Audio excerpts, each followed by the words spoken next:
Is it possible to be older and safe? Hi guys, welcome to the MedFitness Minute.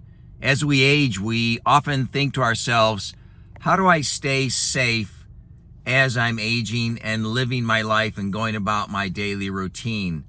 The one thing that we know about aging is that muscle protein breakdown accelerates. That's the rate at which we lose muscle tissue. We also lose that motor recruitment deficiency, which is how our muscles contract and the strength that we have.